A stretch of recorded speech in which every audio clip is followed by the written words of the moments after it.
soyez comme d'habitude les bienvenus sur Monaco Info. Vous allez découvrir une édition un peu spéciale en ce jour particulier pour la principauté et la famille princière. Voici votre sommaire. Souvenez-vous, le 10 décembre 2014, peu après 17h, la principauté apprenait la naissance des enfants de leurs Altesses Sérénissimes, le prince Albert II et la princesse Charlène. Le prince héréditaire Jacques et la princesse Gabriella ont donc fêté ce jeudi leur tout premier anniversaire. Et avant de rejoindre son épouse et ses enfants, le chef d'État monégasque était à Paris où la COP21 se poursuit. Nous reviendrons dans cette édition sur les différents temps forts qui ont ponctué l'agenda du souverain. Paris où la remise de prix Prince Louis de Polignac a eu lieu au cœur de l'Institut de France. À Monaco, présentation de la nouvelle flotte de Monacair. Des petits pains sont vendus à Fontvieille dans un but caritatif. Et puis rencontre en fin de journal avec Olivier Saladin.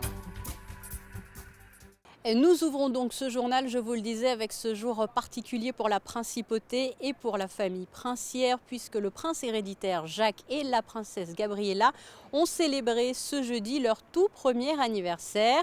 Leurs Altesses Sérénissimes, le prince Albert II et la princesse Charlène, ont tenu à partager ce moment, comme vous l'explique Émilie Rousseau dans ce récit. Ce jeudi 10 décembre, leurs Altesses Sérénissimes, le prince Albert II et la princesse Charlène fêtaient le premier anniversaire de leurs enfants, le prince héréditaire Jacques et la princesse Gabriella. Un événement auquel le couple princier a souhaité associer les Monégasques et les résidents. L'occasion donc de partager avec la population une nouvelle fois un moment important dans l'histoire de la principauté. C'est aux alentours de 15h que les enfants princiers ont fait leur apparition dans les bras de leurs parents, accueillis par un joyeux anniversaire chanté en monégasque par la chorale ou cantine d'Aroca. Le prince héréditaire Jacques, vêtu d'un ensemble bleu marine et gris, était dans les bras de sa mère, la princesse Charlène. La princesse Gabriella était-elle dans les bras de son père, le prince Albert II, et portait une jolie robe couleur ivoire. Une centaine de personnes étaient présentes pour ce moment d'échange, notamment de hautes personnalités monégasques, mais aussi des enfants des écoles de la principauté. Le couple princier a d'ailleurs tenu à saluer toutes les personnes présentes venues assister à cette célébration. Le prince souverain le confiait récemment à la presse, le prince héréditaire Jacques et la princesse Gabriella commencent à faire leurs premiers pas. Les deux enfants ont pu faire une démonstration de leur agilité avant de souffler leur première bougie. Deux cheesecakes, l'un bleu, l'autre rose, avaient été confectionnés par le lycée technique et hôtelier de Monaco pour cet événement. Et quelques heures plus tôt, Émilie Rousseau et Serge Prémont s'étaient rendus du côté de la place d'Armes pour recueillir plusieurs réactions, la vôtre peut-être. Je vous propose de les écouter. Je leur souhaite un joyeux anniversaire, une belle prospérité, qu'ils soient en bonne forme, bonne santé. Et je suis très heureux pour le prince et la princesse. C'est vraiment formidable et qu'ils soient vraiment un futur prince héréditaire. C'est vraiment quelque chose qui a été sensationnel. Tous mes souhaits de santé, de prospérité, tout ce qu'ils peuvent souhaiter, je le fais pour eux, oui. Vous les avez un petit peu suivis tout au long de l'année ? Bien sûr, et aujourd'hui en regardant le journal, on a les photos des différentes étapes. Non, ils sont magnifiques. Et je souhaite que ça continue longtemps comme ça. Ça a été un grand plaisir quand ils sont nés. Et donc maintenant, on souhaite une belle vie, bonne santé. Et puis vraiment, ça fait une famille tellement unie, tellement magnifique. Donc ça fait plaisir, quoi. Voilà, grâce à eux, on a beaucoup de plaisir. Et à leurs parents, bien sûr, mais enfin, ça nous a fait très plaisir de la naissance de ces deux enfants. Ce matin, quand je me suis réveillée, je pensais qu'aujourd'hui, un an, jour après jour, la princesse Charlène a couché ses bébés et a rendu vraiment la principauté en fête et nous a donné la joie donc, de ce bonheur. Et on est très heureux de voir ces bébés grandir en santé, en beauté. Et on les suivra toujours avec beaucoup d'affection. Vous avez donc pu voir précédemment le prince héréditaire Jacques et la princesse Gabriella qui ont eu une première année assez chargée avec plusieurs temps forts sur lesquels revient Patricia Navarro dans ce reportage.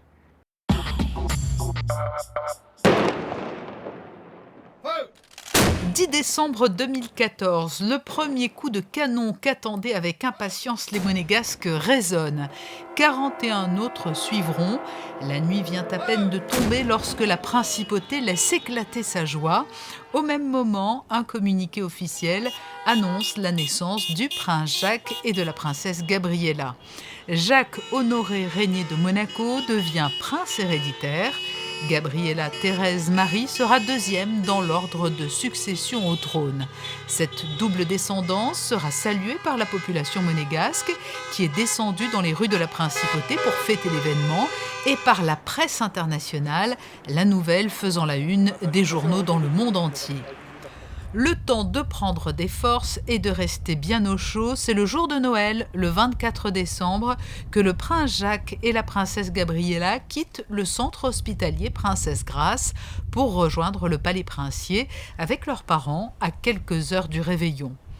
Le 7 janvier 2015 vient l'heure de la présentation officielle au public. Les Monégasques, mais aussi selon la volonté du couple princier, toutes les personnes souhaitant s'associer à la joie de la famille Grimaldi sont invitées à se réunir place du Palais. L'apparition des enfants princiers au balcon est ovationnée, un joli moment de communion et d'échange puisque le prince Albert II et la princesse Charlène descendent ensuite sur la place du Palais pour un bain de foule. 6 mois jour pour jour après leur naissance, le 10 mai 2015, les enfants princiers sont baptisés en la cathédrale de Monaco, entourés de leurs parents et de leurs parrains et marraines. Jacques, prince héréditaire, a pour parrain et marraine Christopher Levin Jr. et Diane de Polignac-Nigrat, tous deux cousins et cousines du prince Albert II. La princesse Gabriella, quant à elle, a pour parrain le frère de la princesse Charlène, Gareth Wittstock, et l'épouse d'un ancien rugbyman sud-africain, Nerine Pinard. 600 personnes assistent à la cérémonie en la cathédrale avant que la fête ne se poursuive au palais princier. Au mois de juillet, les enfants princiers font une courte mais importante apparition lors des commémorations marquant les 10 ans d'accession au trône de leur père, le prince Albert II. Et c'est avant la rentrée de septembre que la petite famille retrouve la population monégasque pour une fête annuelle, le pique-nique, une participation en costume traditionnel. Dans un peu plus d'un mois, les petits princes et princesses fêteront leur 1 an, mais déjà ils auront au cours de leur première année de vie réussi avec brio leurs sorties officielles. Et avant de rejoindre son épouse, la princesse Charlène, et leurs enfants pour ce premier anniversaire, le prince Albert II était à Paris où la COP21 est entrée dans sa dernière ligne droite. Le chef monégasque a participé à plusieurs conférences débats dédiées au changement climatique, à plusieurs rendez-vous et réunions de travail sur lesquelles reviennent Dominique Poulain et Sylvain Peroumal. Assis au premier rang, le prince Albert II assiste à une session événements sur le changement climatique et les aires marines protégées. Une session co-organisée par l'Agence des aires marines protégées au pavillon de l'IUCN, l'Union internationale pour la conservation de la nature.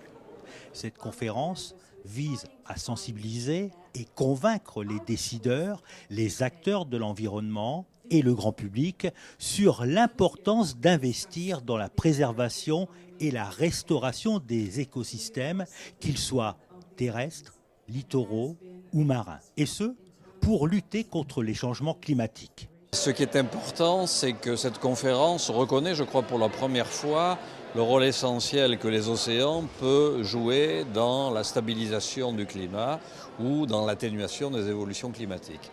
C'est très important, on travaille depuis longtemps avec la Fondation sur ces thématiques et donc on est heureux de voir qu'il y a une prise de conscience générale de ce point de vue-là et que les choses vont pouvoir avancer en matière de développement des aires marines protégées. Si certains pays refusent de réviser leurs engagements à la hausse pour réduire ou limiter les émissions de gaz à effet de serre à l'horizon 2025 ou 2030, la principauté de Monaco, elle, compte accentuer sa politique de réduction d'émissions grâce à une action qui porte sur 3 grands secteurs d'émissions: le transport routier, le traitement des déchets et les dépenses énergétiques dans les bâtiments. Ce qui est important, c'est de convaincre qu'il faut développer la consistance des aires marines protégées. Il y a un objectif de 10% pour 2020 qui est jugé comme d'une part difficile à atteindre et d'autre part, quand bien même il serait atteint, insuffisant. Donc il faut maintenir la pression et développer ce genre d'action. De nombreux événements parallèles animent la journée du Prince Albert, comme ce déjeuner de travail avec le GIE, le groupe d'intégrité environnementale, une coalition qui comprend le Mexique, le Liechtenstein, la République de Corée, la Suisse et Monaco. Ils travaillent ensemble dans le processus des changements climatiques. Les réunions s'enchaînent aussi au pavillon de Monaco, comme ici avec Anna Maria Gutiérrez, l'adjointe au maire de l'île de Pâques, venue soumettre aux souverains différentes idées et différents projets pour lutter contre le changement climatique. Ou encore avec Raoni, l'un des grands chefs du peuple Kayapo, vivant au cœur d'une réserve protégée sur le territoire du Brésil. C'est une figure emblématique de la lutte pour la préservation de la forêt amazonienne et de la culture indigène. Il est venu lancer un appel à l'aide pour son peuple et lancer aussi un cri d'alarme face à la déforestation en Amazonie. Une forêt qui est en train de disparaître à cause des cultivateurs de soja ou encore des exploitants de bois. Le prince Albert n'a pas été insensible à son appel à l'aide ni à son cri d'alarme. Et son Altesse Sérénissime, le Prince Albert II, a accordé une interview à l'équipe de Monaco Info qui se trouvait au Bourget. Quels sont les enseignements à retenir de cette COP21? Quels sont les objectifs de cette conférence? Et quel est concrètement le plan d'action de la Principauté? Autant de questions auxquelles le souverain a répondu. Je vous propose de l'écouter. Je crois que les grands enseignements que l'on peut tirer de cette COP21, c'est que on sent qu'il y a non seulement une vraie préoccupation et une vraie meilleure appréhension, une meilleure connaissance des différents problèmes et des différentes solutions qu'il faudrait amener à ces problèmes. Et il y a beaucoup plus d'engagement que par le passé de la part non seulement des gouvernements, non seulement des collectivités qui sont représentées ici, des organisations internationales certainement, ça c'était depuis très longtemps, de la société civile en général, mais aussi on sent qu'il y a une grande préoccupation de la part du grand public et ça se sent même dans cette COP21, même dans cette enceinte. Et je crois que c'est cela, je crois, qui fait que tout le monde est relativement optimiste dans les couloirs sur l'obtention de cet accord que tout le monde attend avec grande impatience. Et je crois qu'on n'a jamais été aussi près d'avoir un résultat positif, même si ça ne sera pas le texte idéal, mais il y aura un engagement très fort de la part des États et avec des contraintes et avec des engagements assez contraignants sur les émissions de gaz à effet de serre. Il y a toujours des questions qui restent un petit peu en suspens, que sont le mode de paiement et qui va être contraint de payer tout cela. Et c'est le prix du carbone qui est très difficile de fixer pour certains pays. Et puis cette obligation de rendre des comptes. Et certains pays, je sais, ne veulent pas entendre parler de dates très rapprochées pour devoir rendre des comptes et de voir ce monitoring se mettre en place. Mais je crois qu'il faut rester très strict là-dessus et cette obligation de révision des engagements de chacun qu'il est important d'observer. La principauté était déjà, j'en suis heureux, bien en avance sur la compréhension de ces sujets et d'essayer d'apporter notre petite contribution à cet élan et avec bien sûr des projets que l'on a pu aider à travers le monde, que ce soit avec le gouvernement, avec la coopération internationale, que ce soit avec ma fondation ou avec d'autres associations partenaires, mais aussi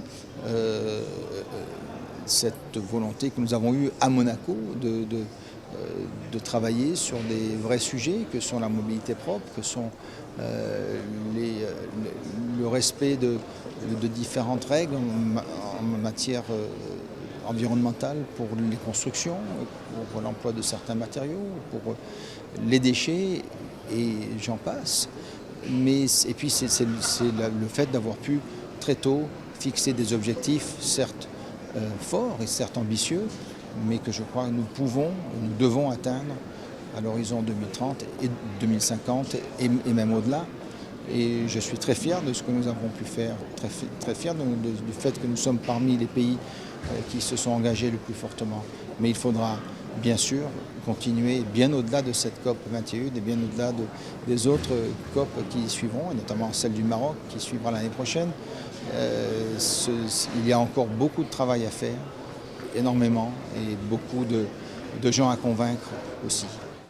Et nous suivrons bien sûr pour vous les issues de cette COP 21. Autre rendez-vous qui se déroulait dans la capitale à Paris, la remise des prix Prince Louis de Polignac au cœur de l'Institut de France. Une cérémonie à laquelle a bien sûr participé également son Altesse Sérénissime le Prince Albert II. Dominique Poulain vous livre plus de détails dans son reportage. Créée en 1997, la Fondation Prince Louis de Polignac a pour mission de promouvoir la culture française et européenne et de contribuer au développement de la science.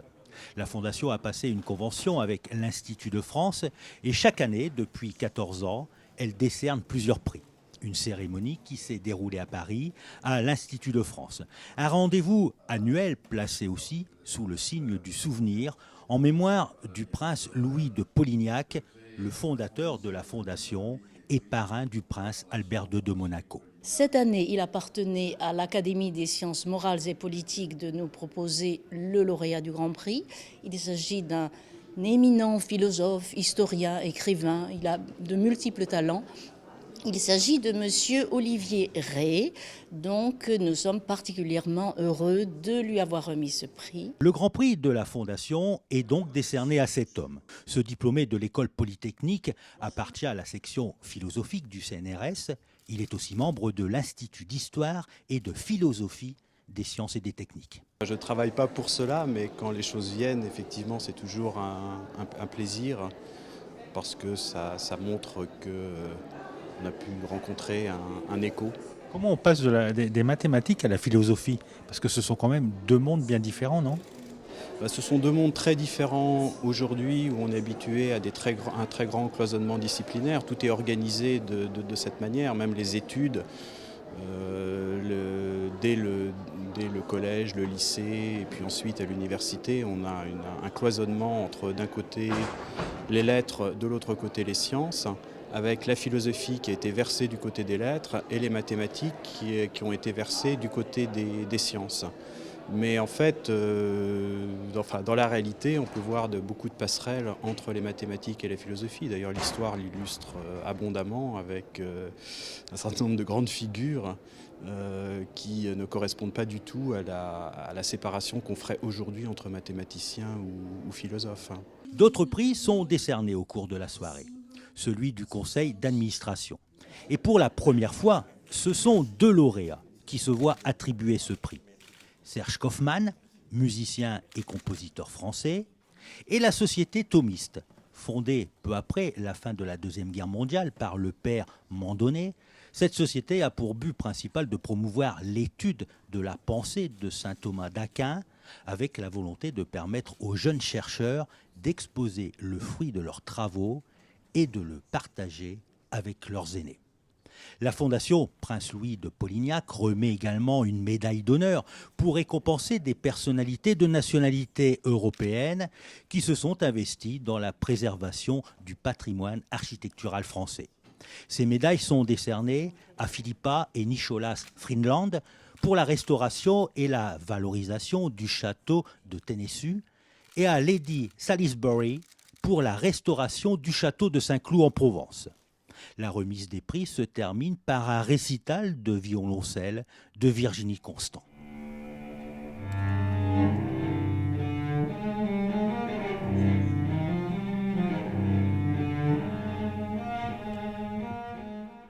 Retour en principauté où Monacair renouvelle actuellement sa flotte. L'entreprise procède à l'acquisition de nouveaux appareils et c'est donc tout naturellement que Christine Datomel vous présente ce nouveau type d'hélicoptère.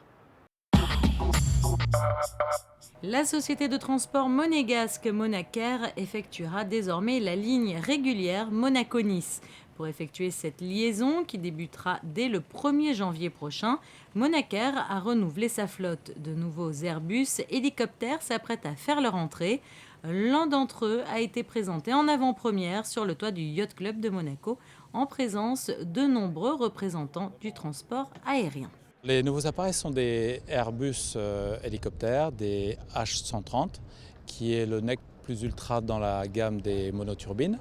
C'est un hélicoptère qui peut emmener 6 passagers avec le confort des dernières générations.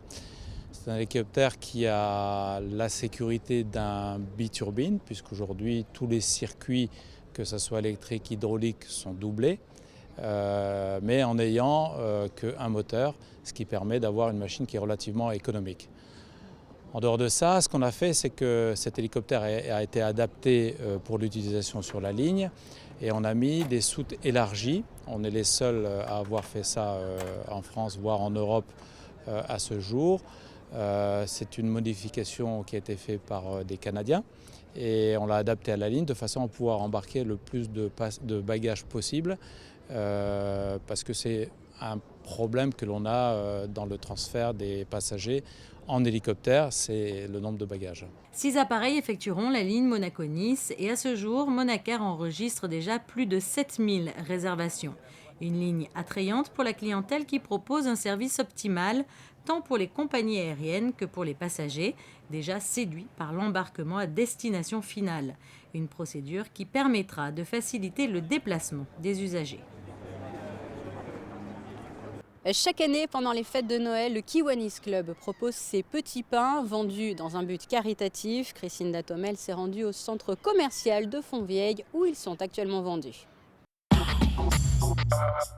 Cela fait plus de 20 ans que nous vendons des petits pains qui sont des brioches de Noël. Nous vendons depuis jeudi matin jusqu'à samedi soir non-stop. Et j'avoue que nos amis les apprécient, viennent spontanément en prendre, sachant surtout que tous les bénéfices sont reversés en faveur d'enfants défavorisés. Alors justement, vous vous occupez comment ensuite de ces enfants ? Nous avons de nombreuses demandes. Nous étudions tous les cas et nous essayons de privilégier évidemment les enfants qui ont le plus besoin de nous. Ce sont peut-être des problèmes de santé, tous les problèmes auxquels les jeunes peuvent malheureusement être confrontés. Et, notre devise, servir les enfants du monde, je pense que c'est ce qu'il y a de plus important. Et puis alors, est-ce que vous avez une clientèle fidèle depuis 20 ans ? Oui, tout à fait. Nous avons des personnes qui reviennent, qui ne nous demandent même pas si nos petites brioches sont fraîches, ils en prennent, ils en congèlent et ils aiment beaucoup ça. Donc ça, c'est plus que sympathique et agréable. Et alors, est-ce que vos petites brioches sont fraîches ? Alors, mes petites brioches, elles sont encore chaudes, tièdes, dirais-je, puisqu'on nous les apporte le matin, toutes fraîches, à 9h. Et voilà, je vais vous en offrir une, vous verrez. Nous vous parlons régulièrement des pièces présentées au théâtre Princesse Grasse. Cette semaine, vous faisiez peut-être partie du public qui a assisté à la représentation de l'ancien malade des hôpitaux de Paris. Nous avons pu rencontrer le comédien avant qu'il ne monte sur scène. Le texte de Daniel Pénac, le jeu d'Olivier Saladin et la mise en scène de Benjamin Guyard. Voici la recette de la pièce Ancien malade des hôpitaux de Paris. Après plusieurs représentations dans la capitale, cette nuit aux urgences assez unique en son genre était donc à l'honneur à Monaco sur la scène du théâtre Princesse Grasse. C'est un rôle d'un quelqu'un qui raconte une nuit de garde qu'il a eue en tant qu'interne dans un hôpital parisien. Et il est tombé sur un malade qui lui a posé un problème parce qu'il multiplie les maladies, les symptômes. Et la nuit est très longue pour lui parce qu'il il l'emmène chez des spécialistes et à chaque fois on ne trouve pas. Et voilà, on se demande ce qu'a ce patient, qui pose de gros problèmes, Et il est dans une totale panique. C'est un rythme assez haletant parce qu'on est on raconte une urgence et comme quand on raconte une histoire, on est soi-même pris par sa narration et il y a l'urgence de la narration comme il y a l'urgence de l'urgence. Ça s'emboîte un peu, c'est gigogne comme spectacle, j'ai envie de dire. Donc ça va très vite, c'est trépidant. Olivier Saladin, vous l'aurez compris, est seul en scène dans cette pièce. Il livre à la fois une interprétation émouvante et drôle. Ancien malade des hôpitaux de Paris était présenté pour la toute première fois à Monaco. Et il s'agissait aussi d'une première pour Olivier Saladin qui n'avait jamais joué avant cela sur une scène monégasque. C'est plaisant, puis le théâtre est un très beau théâtre, c'est charmant, et puis l'accueil est excellent. Alors c'est vrai qu'on parle de théâtre, mais on vous voit aussi à la télévision, vous avez au cinéma. Est-ce que du coup, on peut dire que vous avez une sorte de domaine de prédilection, ou en tout cas une zone, un plateau où vous vous plaisez plus particulièrement, un plateau de cinéma ou moi personnellement j'aime tout, j'aime beaucoup le cinéma, j'aime beaucoup la télé, je me plais partout. Maintenant je fais que ce qui se présente, ce qui me voilà, je n'ai pas de plan de carrière, donc je ne fais pas de choix. Enfin, certains choix, bien sûr, qui sont les miens, des propositions que je fais, mais voilà, non mais moi je me sens à l'aise un peu partout, personnellement. Et oui, le petit et le grand écran, deux mondes qui ne sont pas étrangers à Olivier Saladin. Souvenez-vous, il faisait partie des fameux sketchs des Deschiens sur Canal+. Au cinéma, plusieurs films figurent à son palmarès, tels que Le bonheur est dans le pré ou Les poupées russes de Cédric Lapiche. Le premier anniversaire du prince héréditaire Jacques et de la princesse Gabriella, la poursuite de la COP21 à Paris, la flotte de Monacaire ou encore du théâtre. Voilà pour l'essentiel de l'actualité. Passons à présent à vos prévisions météo. Some people still have questions about coffee.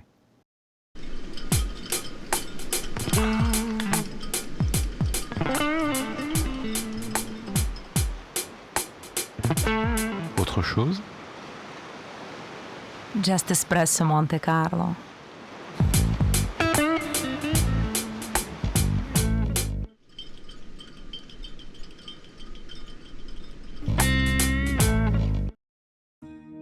Vendredi, un beau temps et assez calme, des nuages insignifiants, température comprise entre 11 et 17 degrés.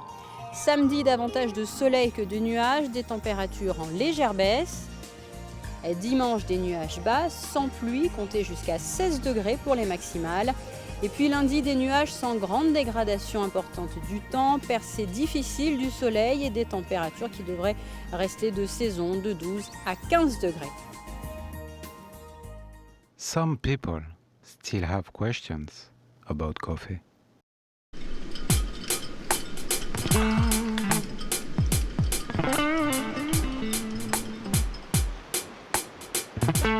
Autre chose? Just Espresso Monte Carlo.